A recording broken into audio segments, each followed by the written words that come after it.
नमस्कार, खबर छत्तीसगढ़ देख रहे हैं आप और मैं हूं आपके साथ ज्योति। चलिए शुरुआत करेंगे बुलेटिन की इस वक्त की बड़ी खबर के साथ। जांजगीर चांपा से बड़ी खबर सामने आ रही है, जहां पर 24वें शालेय क्रीड़ा प्रतियोगिता में भारी अव्यवस्था देखने को मिली। पीएल पांडे खेल प्रभारी को कारण बताओ नोटिस इसके लिए जारी किया गया है। अतिथि सहित खिलाड़ी को बांटी गई पुरानी स्टीकर और टोपी। प्रकाश इंडस्ट्रीज द्वारा दी गई पुरानी स्टीकर लगाई गई टोपियां और कलेक्टर के निर्देशन पर आपको बता दें कि डीईओ ने थमाया कारण बताओ नोटिस। 3 दिन के भीतर मांगा जवाब, नहीं तो होगी कार्रवाई। लंबे समय से खेल विभाग में पीएल पांडे हैं, तो ये बड़ी जानकारी आपको बता रहे हैं। इसी कारण जो है 24वें शालेय पांडे खेल प्रतियोगिता का जो आयोजन किया जा रहा था उसमें कारण बताओ नोटिस जारी किया गया है, क्योंकि इसमें भारी अव्यवस्था देखने को मिली है। पुराने स्टीकर वाली टोपियां बांटी गई हैं, तो इसी को लेकर के पीएल पांडे खेल प्रभारी जो है उन्हें यहां पर कारण बताओ नोटिस जारी किया गया है। डीओ ने उनको कारण बताओ नोटिस जारी किया है और इसका जवाब देने को कहा है। कलेक्टर के निर्देशन पर यह कार्रवाई हुई है। लंबे समय से खेल विभाग में पीएल पांडे हैं और 3 दिन के भीतर उनसे इस पूरे मामले में जवाब भी मांगा है। तो 24वें शालेय क्रीड़ा महोत्सव यानी प्रतियोगिता का यहां पर आयोजन चल रहा था और इस दौरान ये मामला सामने आया। भारी अव्यवस्था देखने को मिली, तस्वीरें आपको दिखा रहे हैं। पुराने स्टीकर लगी टोपियां यहां पर बांटी गई हैं, जिसके बाद से हड़कंप मचा। मामले में कार्रवाई एक तरीके से हुई। ये देखिए किस तरीके से तस्वीरों में पुराने स्टीकर लगे और उसके ऊपर पुराने स्टीकर चिपकी हुई टोपियां यहां पर वितरित की गई हैं। अब ऐसे में कारण बताओ नोटिस जारी हुआ है और कारण बताओ नोटिस जारी होने के बाद 3 दिन के अंदर जवाब भी मांगा गया है। तो पीएल पांडे लंबे समय से इस विभाग में हैं और अब ऐसे में इतनी बड़ी अव्यवस्था क्योंकि देखने को मिली है, तो जल्द से जल्द 3 दिन के अंदर इस पूरे मामले में कारण बताओ नोटिस का जवाब देने को भी इन्हें कहा गया है। जी, 1 तारीख के जो राज्य स्तरीय शालेय क्रीड़ा हुआ उस समय में शुभारंभ के समय जिलाधिकारी के द्वारा टोपी उपलब्ध कराया गया और जिसमें 24वें राज्य स्तरीय शालेय प्रतियोगिता का स्टीकर लगा हुआ था टोपी में। स्टीकर चिपका हुआ था। कार्यक्रम के समापन के बाद यह देखा गया कि वो आप ही लोग के माध्यम से पता चला कि उस स्टीकर के नीचे टोपी में कोई संस्था का नाम लिखा था जो 2021 का था। ऐसी जानकारी मिलने पर कि इस टोपी में स्टीकर लगाकर दिया गया है, आपको संज्ञान में लेकर संबंधित क्रीड़ा प्रभारी को नोटिस जारी किया।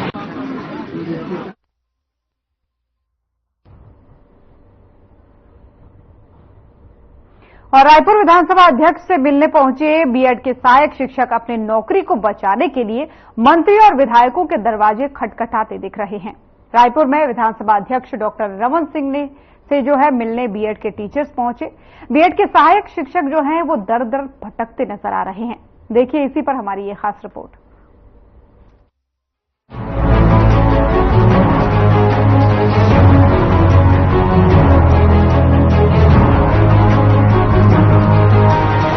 प्रदेश में हजारों सहायक शिक्षक अपने भविष्य को लेकर चिंतित नजर आ रहे हैं। ये सभी बीएड सहायक शिक्षक हैं।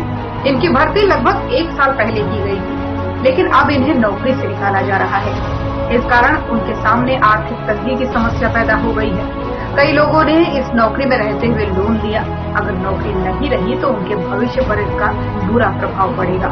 अपनी इस नौकरी को बचाने के लिए ये सहायक शिक्षक लगातार शासन प्रशासन से मदद की गुहार लगा रहे हैं और इसी कड़ी में ये सभी सहायक शिक्षक विधानसभा अध्यक्ष रमन सिंह के शंकर नगर स्थित शासकीय आवास पहुंचे।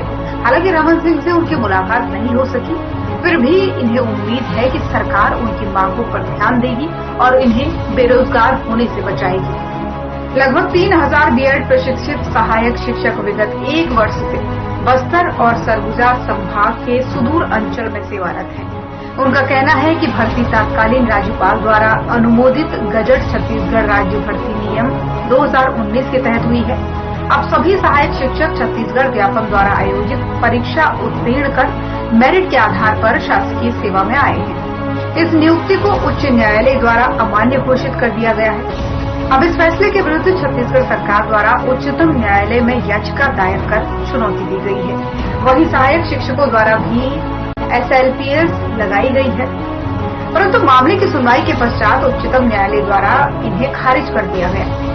सहायक शिक्षकों का कहना है कि हम और हमारे परिवार का जीवन इसी नौकरी पर आश्रित है। नौकरी चले जाने के पश्चात हम पर आजीविका का संकट और इसी के साथ साथ मानसिक, आर्थिक और सामाजिक तौर पर उत्पीड़न की भयावह स्थिति बनेगी। इसी परेशानी को देखते हुए सरकार से गुहार लगाते हैं कि हमारी परेशानियों को देखते हुए हमें वापस से नौकरी करने दें। आज विधानसभा अध्यक्ष डॉक्टर रमन सिंह के घर के सामने बीएड के टीचर्स यहाँ मौजूद हैं। बीएड के टीचर्सों का कहना है कि वो प्राइमरी स्कूल में पढ़ाते हैं, लेकिन किसी कारणवश पिछले 1 साल से वो लोग कार्यरत हैं और उन लोग अपनी नौकरी बचाने के लिए मंत्रियों के दरवाजे खटखटा रहे हैं। प्राइमरी स्कूल के टीचर्स मतलब आप समझ गए होंगे कि वो उन बच्चों का नींव है जो भविष्य में जो आगे बढ़ के IPS, IAS या कोई मंत्री बनने वाले हैं, उनका नींव है। उन्हें शिक्षा से जोड़ने का काम ये करते हैं। ये सहायक शिक्षक है। लगातार जिस तरीके से आप मेरे पीछे जो टीचर्स बने हुए हैं उनका जो समस्या और उनका जो सिचुएशन है वो देख सकते हैं कि किस तरीके से अपने नौकरी बचाने के लिए वो लोग समस्या झेल रहे हैं। यहाँ पे बने हुए हैं काफी सारे लोग, हम लोग उनसे भी बात करने की कोशिश करते हैं। क्या समस्या मैडम, क्या ऐसा समस्या है जिसको लेकर आज आप लोग रायपुर में विधानसभा अध्यक्ष के घर के सामने आप लोग एक जमावड़ा लगाए? जी, हम लोग 2023 में जो भर्ती हुई थी उसके हम असिस्टेंट टीचर की भर्ती हुई थी प्राइमरी स्कूल के लिए, तो हम असिस्टेंट टीचर है। और क्या हुआ कि हमारी भर्ती थी वो नियमानुसार हुई थी, है ना। जब नोटिफिकेशन आया था भर्ती का तो उसमें BEd DEd दोनों पात्र थे। उसके बाद क्या होता है कि जो हमारा मेरिट लिस्ट भी आ जाता है, रिजल्ट भी आ जाता है। उसके बाद 11 अगस्त को सुप्रीम कोर्ट में फैसला आता है राजस्थान हाई कोर्ट के लिए, राजस्थान के उसके लिए कि वहाँ जितने भी लोग थे ना, जो बीएड वाले लोग हैं वो प्राइमरी टीचर के लिए एलिजिबल नहीं है। अब उसके फैसले के आधार पे जो डीएड वाले जिनका सिलेक्शन नहीं हुआ है वो हाई कोर्ट में, हमारे छत्तीसगढ़ के हाई कोर्ट में फैसला मतलब केस कर देते हैं, जिसके कारण हमारा काउंसलिंग बंद हो जाता है। और उसके बाद वहाँ हाई कोर्ट से भी फैसला आता है, ये अभी 2 अप्रैल को आया था 2024 को, कि हम एलिजिबल नहीं है ना, ये प्राइमरी टीचर बनने के लिए।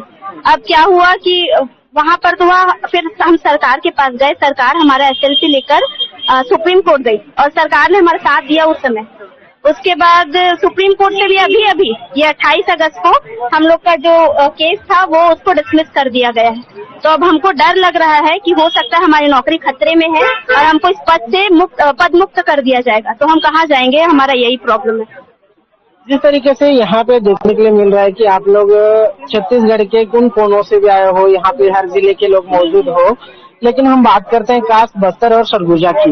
उन इलाकों में किस तरीके से आप लोग सेवा दे रहे हैं? क्या पिछले 1 साल से आप लगातार सेवा दे रहे होंगे, और तो उसमें कैसे आप लोगों को पेश करना पड़ता है? और इस समय में अचानक बच्चों के ऊपर जिस तरीके से आप लोग पढ़ा रहे हो, जो आप न्यू बना के रखे हो, अचानक टीचर्स चेंज हो जाने से बच्चों का न्यू बिगड़ जाता है, क्योंकि जो प्राइमरी स्कूल में आप पढ़ा रहे हैं वही बच्चों का जो पहला न्यू होता है, जहाँ से बच्चे भविष्य के लिए आगे बढ़ने की कोशिश करते हैं। तो वहीं अगर बिगड़ जाएगा तो बच्चों का जिस तरीके से आज नक्सली उन्मूलन के तहत जिस तरीके से नक्सल विचारधाराओं को लेकर कई बच्चे जो है ना जो शिक्षा से वंचित होते जा रहे हैं, लेकिन उन क्षेत्रों में भी आप लोग इस तरीके से मेहनत कर रहे हो, और उस समय में सरकार जिस तरीके से अगर बच्चों को शिक्षा के क्षेत्र में जोड़ रहा है तो इस तरीके का लापरवाही क्यों करना है?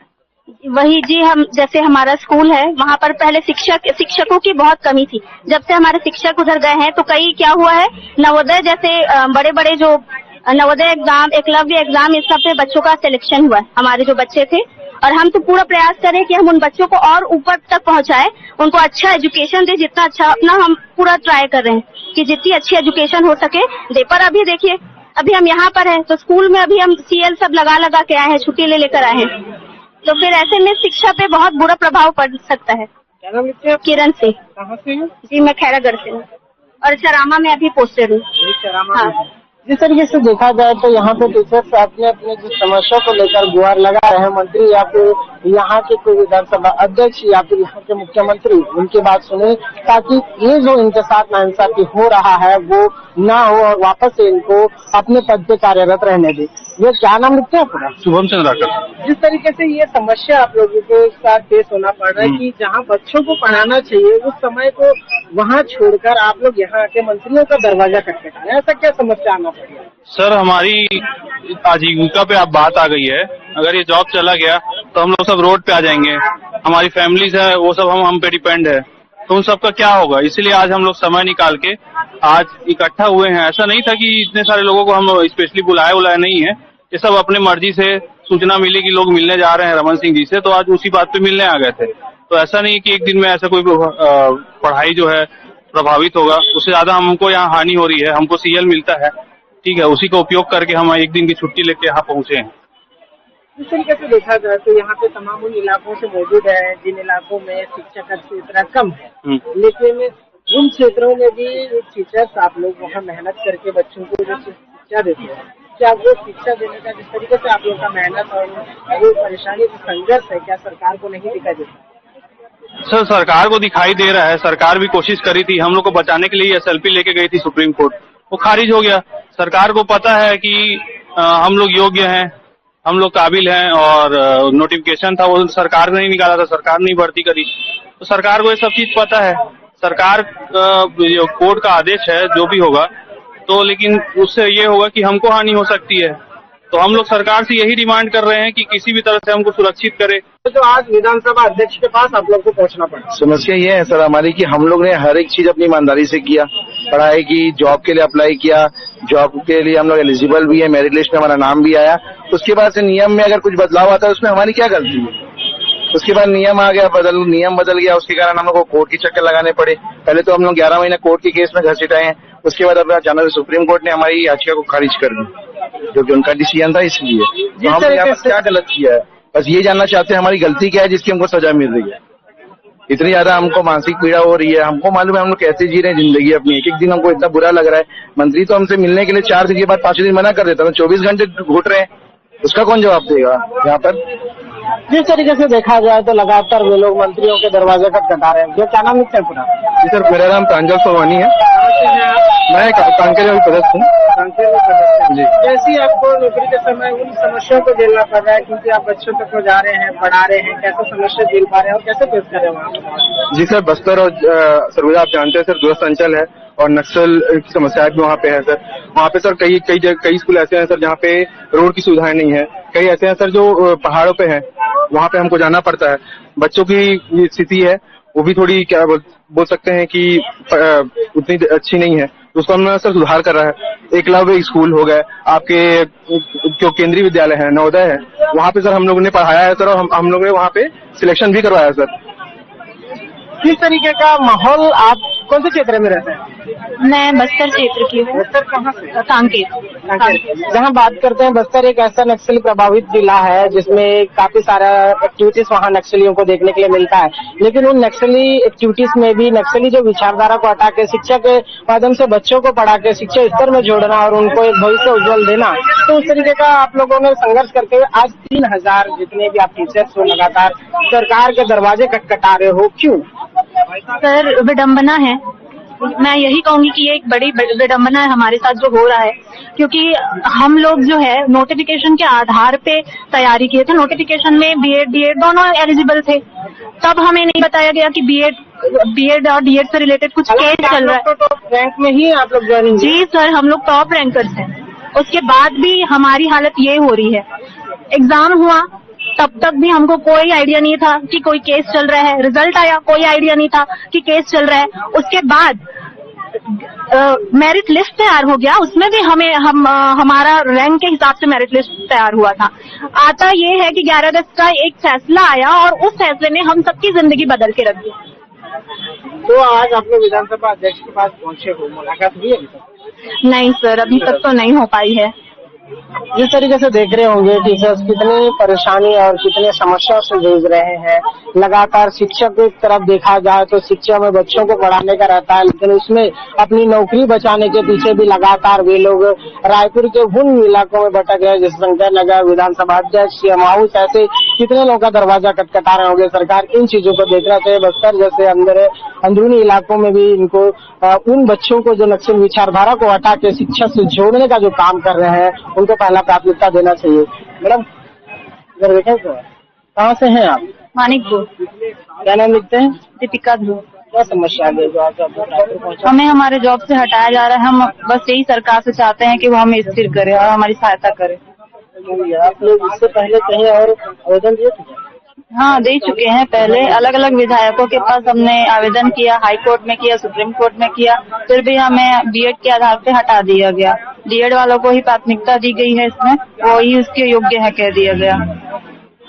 जिस तरीके से देख रहे हैं कि लगातार वे लोग उन समस्या को लेकर, जो टीचर्सों की समस्या थी, जिससे लेकर ये लोग जूझ रहे थे, कहीं न कहीं एक इनको विश्वास है कि शासन जिस तरीके से काम कर रहा है हमें वापस शिक्षा में स्थिर रखेगा, और जिस तरीके से समस्याएं लोग फेस कर रहे हैं उन अंदर इलाकों में, उन क्षेत्रों में जाके पढ़ाना और उन बच्चों को शिक्षा से जोड़ना, यानी कहीं न कहीं एक बड़ी जिम्मेदारी की काम है। तब तक के लिए बने रहिएगा, देखना होगा कि किस तरह के उनके ऊपर कार्रवाई होगी। हर खबर से मैं सलमान चंद्र। अब देखना ये होगा कि सहायक शिक्षकों की मांग को छत्तीसगढ़ सरकार कब तक पूरा कर पाती है, ताकि ये युवा बेरोजगार होने से बच सके। Bureau report. और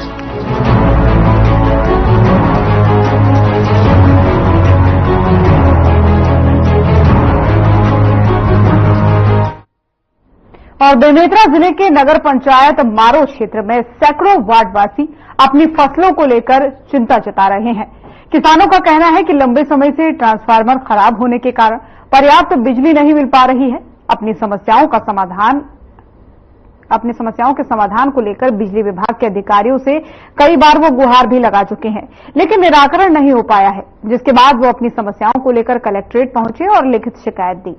एक और छत्तीसगढ़ के किसान जो है सरकार एक और आपको बता किसानों की हितैषी बोलते हुए डींगे हाँकती है और दूसरी तरफ किसान इस तरीके से परेशान चल रहे हैं। बाबा धन्यवाद हम सब और हमारे मारो नगर पंचायत सुविधा पार से हैं। वार्ड क्रमांक 1 के जो 100 के ट्रांसफार्मर है वो ट्रांसफार्मर जल गया है, करीब महीना हो रहा है। और हम बार बार बिजली ऑफिस में नवागढ़ में आके और हमारे मारो में जो ऑफिस है वहाँ जा बार बार हम प्रार्थना कर रहे थे कि हमारा ट्रांसफार्मर दे दीजिए सर। और हम लोग खेत में भी अपना जो रोजी मजदूरी करके अपना खेती के भी बसे हैं और वहाँ वो बोलता है नवागढ़ में जो सर वो बोलते कि भाई देखो जी तुमको चितौड़िया में तुम बस गए हो और अंधेरे हो, पानी नहीं मिला, हम क्या करेंगे भाई, हम हमारे पास देंगे जो आएगा तो देंगे और नहीं आ रहा है तो हम कहाँ से देंगे। ये करके वो बार बार धमकाते हैं सर। क्या बोलूँ, अब उसके बारे में हम तो कलेक्टर ऑफिस से हम बेमेतरा में आए हैं और वहाँ भी प्रार्थना करेंगे और कलेक्टर जी से शिकायत करेंगे, आवेदन देंगे और हमारे जो गुहार न सुना यही गुहार लेके हम बेमेतरा कलेक्टर ऑफिस। क्या नाम आपके? और साहेब दास बंजारे, ग्राम मारो सीतापुर। बर्मन नगर पंचायत मारो के वार्ड नंबर 1 से आए हमन। अभी भी 3-4 एकड़ है खेत में, अभी भी वो पानी की वजह से रोपा नहीं लगे रहा। अभी अब सीजन कहाँ तक आ गई। क्या समस्या हो रही? ट्रांसफार्मर लगा नहीं अभी तक तो जले। अब बोला था तो सुनत नहीं है, वो अधिकारी मन धमकाते हैं मन। कहाँ शिकायत किया हुआ? हमारे यहाँ मारो में भी हवा, वहीं भी नवागढ़ में भी।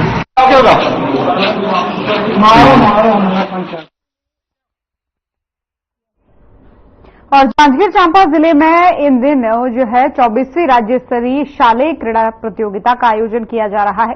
प्रतियोगिता में प्रदेश के चारों संभाग बस्तर, सरगुजा, रायपुर, बिलासपुर से खिलाड़ी शामिल हुए हैं। 4 विभिन्न खेलों का खिलाड़ियों द्वारा प्रदर्शन किया जा रहा है। लेकिन आपको बता दें कि एक खेल ऐसा है जिसे देखने वालों को खिलाड़ियों की प्रतिभा का प्रदर्शन देखने को मिल रहा है।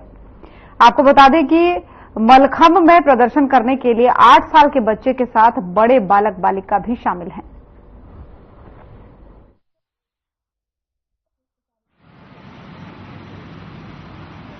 विगत 6 सालों से मलखंभ का प्रशिक्षण ले रहा हूं और हमारे यहाँ पहली बार जांजगीर चांपा में राज्य स्तरीय हुआ तो बहुत खुशी हो रहा है और हम लोग चाहते हैं कि आगे भी ऐसी ही सब खिलाड़ियों का मांग है कि ऐसी होती रहे हमारे यहाँ।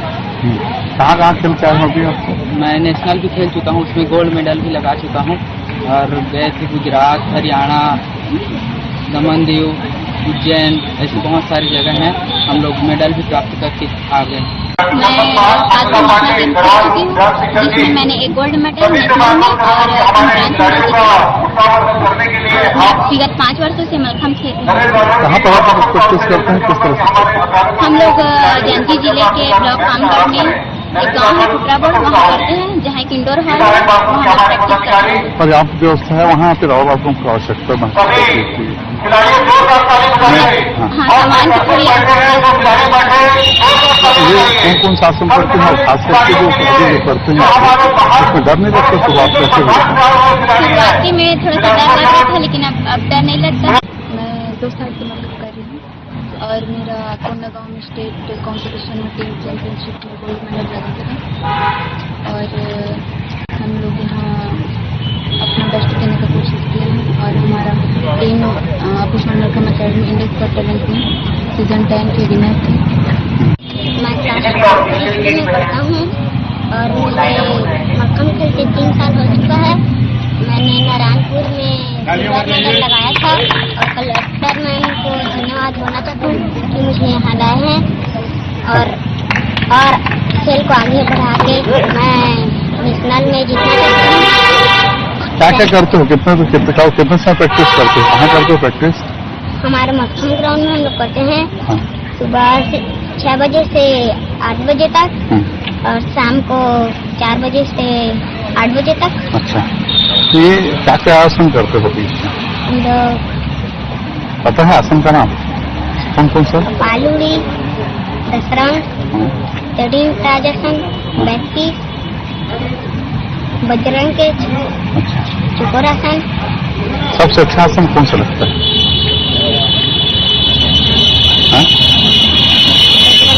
बजरंग। ठीक है, ये बताओ कि इसमें क्या करना चाहते हो आप, इसमें आगे कहाँ तक जाना चाहते हो? और जांजगीर चांपा सत्र न्यायाधीश ने अहम फैसला सुनाया है। लोक अभियोजक राजेश पांडे ने बताया कि सत्र न्यायाधीश शक्ति सिंह राजपूत ने चरित्र शंका पर टंगिया से वार करके अपनी पत्नी की हत्या करने वाले आरोपी को आजीवन कारावास की सजा सुनाई है। मामला 6 जनवरी 2023 का है, जहां पर शिवरी नारायण की रहने वाली सुरेखा सारथी का पति संपत सारथी ने अपनी पत्नी के चरित्र की शंका करते हुए विवाद शुरू किया और टंगिया से हमला कर दिया, जिससे कि सुरेखा सारथी के सिर पर गंभीर चोट आ गई और मौके पर ही उसकी मौत हो गई। आरोपी ने अपनी पत्नी की हत्या के बाद से घर में ताला लगाकर अपने बेटे को चाबी दी और वहां से भागने की कोशिश की। इस मामले में न्यायालय ने गंभीर प्रकृति का अपराध इसको माना है और आरोपी को धारा 302 के तहत आजीवन कारावास और 5,000 रुपए अर्थदंड से दंडित किया है।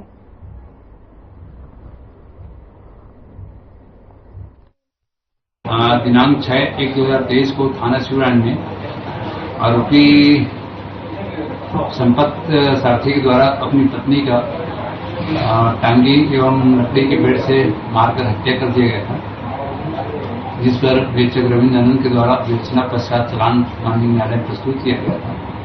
संपूर्ण साक्ष्यों के कथनों के उपरांत माननीय प्रधान न्यायाधीश शक्ति सिंह राजपूत के द्वारा आरोपी को आजीवन कारावास की सजा सुनाई गई है, साथ ही 5,000 रुपये के अर्थदंड से दंडित किया गया है। तो अमर छत्तीसगढ़ देख रहे थे आप। बुलेटिन में फिलहाल इतना ही। खबरें लगातार जारी हैं। नमस्कार।